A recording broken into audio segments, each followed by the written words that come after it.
आज का वीडियो बहुत ही मज़ा आने वाला है। कम से कम ये पूरा वीडियो देख के जाइएगा, लास्ट में लाइक जरूर कीजिए। इन्हीं के मोदी जी थे ना।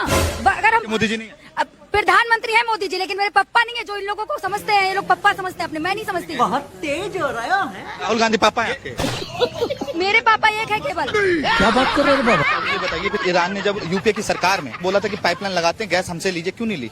अमेरिका के दबाव में थे राहुल गांधी। अब बोल। अब अमेरिका के दबाव में तो इनसे पूछे ना, मोदी जी है ना। कैसे? एस्टीम फाइल में किसका नाम? एस्टीम सोनिया गांधी का, महात्मा गांधी का। तो ये पूछो, जब एप्स्टीन जेफरीन जब पैदा हुआ तब महात्मा गांधी जिंदा थे? बात तो सही है। इनको ये पूछो।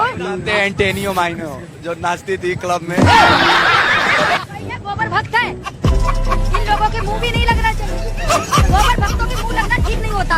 ये ना फिर यूपीए की सरकार में यूपीए আমাকে বলেছিল কি কি আমি জগন্নাথ মন্দিরের কাঠ চুরি করেছি, কান মোড়া দেওয়া উচিত এদের, কান ধরে উপোস কর। আমি কেন তোদের কাঠ চুরি করতে যাব? আমার নিম গাছ বাংলায় কম আছে, আমার বাড়িতেও 4টে নিম গাছ আছে। আমরা অত ভিখিরি নই, আর আমরা পকেট মার নই, আমরা মানুষের পাহারাদার। আমরা চুরি করি না, আমরা চুরি করি না, আমরা মানুষকে সাহায্য করি।